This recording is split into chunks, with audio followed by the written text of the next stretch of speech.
Alright guys, welcome back to writing class. Over the course of weeks 3 and 4, we're going to be writing a response to 2 informational texts that we're going to read. So today, we're just going to focus on reading the informational text, A Howling Success. We'll read it on the next pages of your packet and then answer some questions that follow to check our understanding. So let's jump right into it.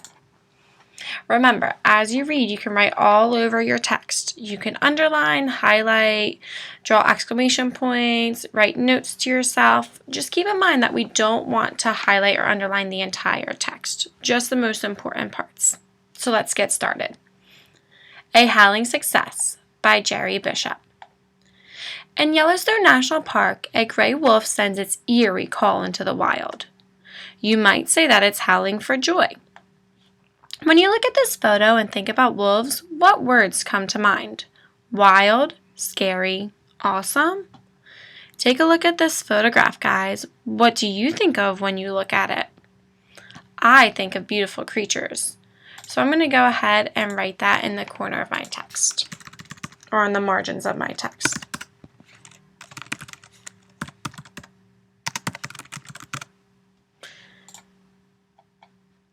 And I'll keep it right here. Did you guys jot down what you thought of? Awesome, let's keep reading. Over time, people have had all kinds of feelings about wolves. Some people have admired and even worshipped them, but far too often, people have feared or really hated them. That makes me sad, guys. I think I'm going to draw a sad face over here. Hopefully, we can read about how people no longer fear or hate wolves. Let's keep reading. In fact, many American pioneers disliked wolves. They worried that the predators would attack their cows, sheep, horses, or even children. So they killed every wolf they could. The U.S. government even encouraged this widespread killing. As a result, by the mid-1900s, only about 400 wolves still survived in the lower 48 states. Wow, guys, I just learned something new. So I'm going to write N for new information learned here.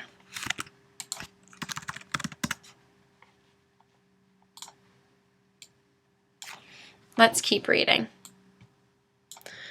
The comeback begins. Then things began to change. This sounds like promising. What do you guys think? In 1973, the Endangered Species Act became law. It helped protect gray wolves and many other animals and plants that were in danger of becoming extinct. But was it enough just protect the few remaining wolves? Would it be better to try and bring wolves back to some of the places they once lived? Many people thought so. And that's where this success story really begins. Catch and release. Yellowstone National Park is one of the wildest places in the United States. But until a few years ago, something very important was missing. Wolves! The ones that had lived there had all been wiped out. To set things right again, the U.S. government decided to bring wolves back to Yellowstone. I'm going to write a question mark here. I'm not sure how they're going to be able to do that. What do you guys think? How can they bring wolves back to Yellowstone? Let's keep reading to find out. The plan took off in 1995 when scientists captured 14 wolves in Canada.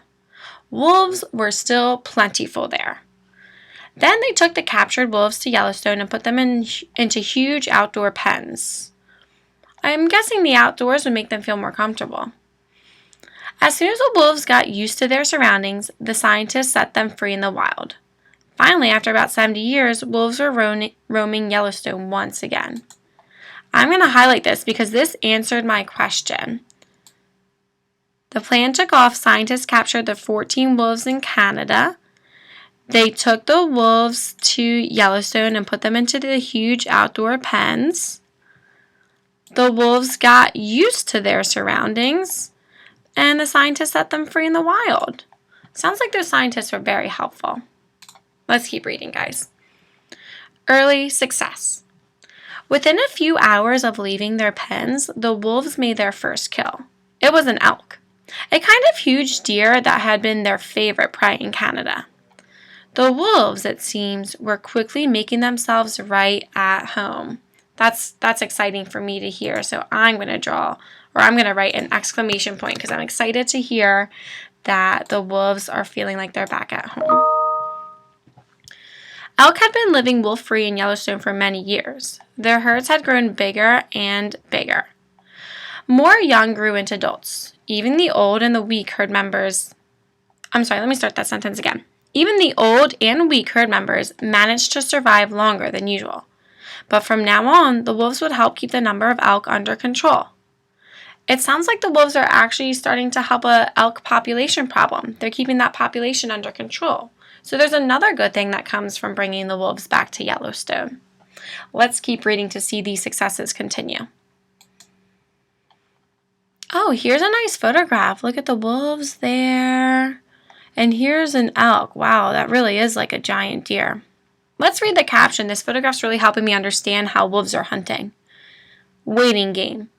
As some wolves pace nearby, an elk finds safety in an icy stream. Later, the pack gives up the hunt to bed down, while the elk dashes to safety. Kind of makes me think that the wolves don't want to hunt in water. Looks like the elk knows how to stay safe. Here we go. With so many meals on hoofs running around, life was good for the wolves. Plenty of food meant they could raise plenty of pups. During their first year in the wilds of Yellowstone, the wolves gave birth to a grand total of 9 little pups. How cute, guys.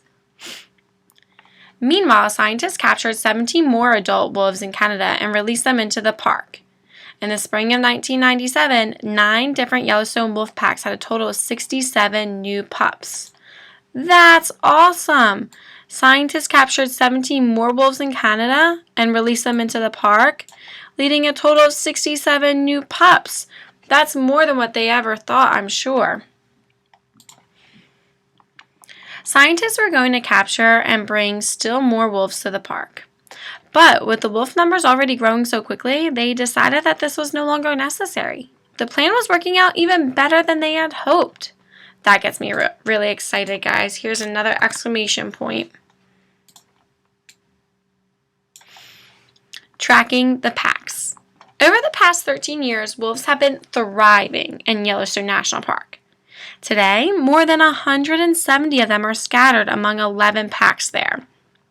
Elsewhere in the West, wolves have made an amazing comeback too. Wow, guys, they're thriving there. They're making an amazing comeback. It sounds like so many of them are surviving there in Yellowstone National Park. Let's keep reading. But are the animals truly safe? Scientists are doing all they can to make sure they are. For instance, they're keeping track of the pack's movements and frequently checking the wolves' health. They're also watching the packs defend their territories, and they're studying elk and other wolf prey to see how they're surviving in a new kind of world, one where wolves often rule. Wow, what a very informative text. Let's check our comprehension with some questions, okay, guys? Don't forget, if you're not sure, go back to the text to help you out. Here we go, number 12. What is the meaning of the word thriving as it's used in paragraph 14 of the article? A, watching, B, hunting, C, doing well, or D, having fun. Let's go back to paragraph 14, guys, and see how we can add these words to the sentences to see how they fit. Here we go. Over the past 13 years, wolves have been blank in Yellowstone National Park. Wolves have been watching in Yellowstone National Park. Wolves have been hunting in Yellowstone National Park. Wolves have been doing well in Yellowstone National Park, or wolves have been having fun in Yellowstone National Park. Pick the answer that best fits the sentence. Go ahead, guys. Part B asks, which phrase from the article helps the reader understand the meaning of the word thriving? So we want to know what our text evidence is that tells you your answer to part A was correct. A, scattered among 11 packs. Does that tell you what thriving means or give you a clue? B, elsewhere in the West. Does that explain what thriving could mean? C, made an amazing comeback. Ask yourself, does that give a clue to what thriving means?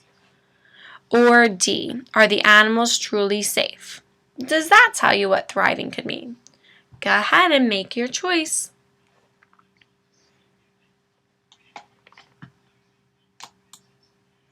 Number 13, what is the main idea of a howling success?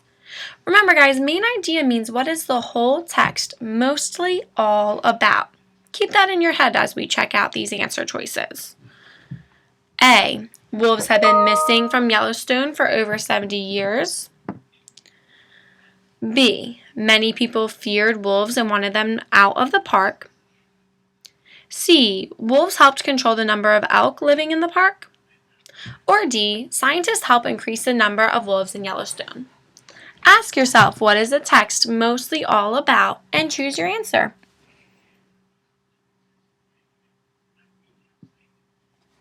Part B, which detail from the article best supports the answer to Part A? Remember, we're checking our text evidence to see how we know our answer to Part A was correct. Here we go. A, they worried that the predators would attack their cows, sheep, and horses. Does that tell you a clue about what the whole text is about? B, then things began to change. Does that tell you what the whole text is all about? C, living wolf-free in Yellowstone for many years. Does that tell you what the whole text is about? Or D, capture 17 more adult wolves in Canada and release them into the park. Does that tell you what the whole text is all about? Go ahead and pick your answer choice. Alright guys, almost done. We have 2 more sets of questions. 14. Which section from A Howling Success introduces how the scientists helped the wolves feel comfortable in the park?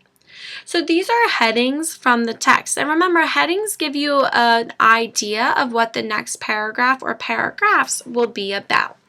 So let's see, which one is going to tell us about how scientists help the wolves feel comfortable? A, the comeback begins. B, catch and release. C, early success. Or D, tracking the packs. Guys, I'm having a hard time with this one myself. Maybe we should go back to the text and skim these sections to see which one talks about scientists helping wolves feel comfortable. So I'm going to go back to the text to skim. All right, let's check under these headings. The comeback begins. So I'm going to quickly read this in my head and ask myself, what is this all about? Kind of like the main idea.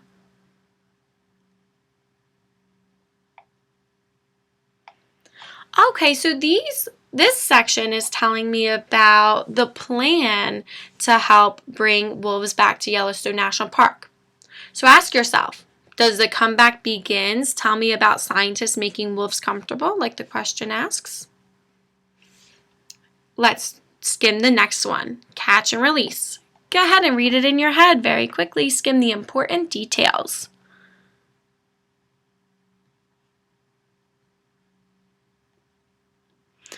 Alright, so this paragraph or paragraphs is describing the plan taking place. How the scientists do capture the wolves, put them in the outdoor pens, and they become used to their surroundings.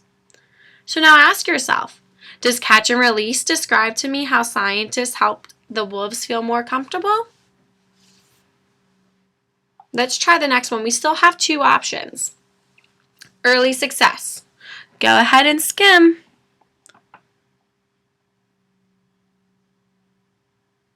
And I think this one continued on to the next page.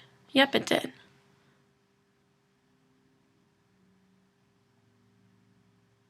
All right, so this paragraph or set of paragraphs is describing to me how the wolves are hunting and how the scientists are still helping to bring more wolves into the park. So ask yourself, does this describe to us how wolves are becoming more comfortable in their surroundings? And we still have one more option, guys. Let's read that. Tracking the packs. Let's skim this.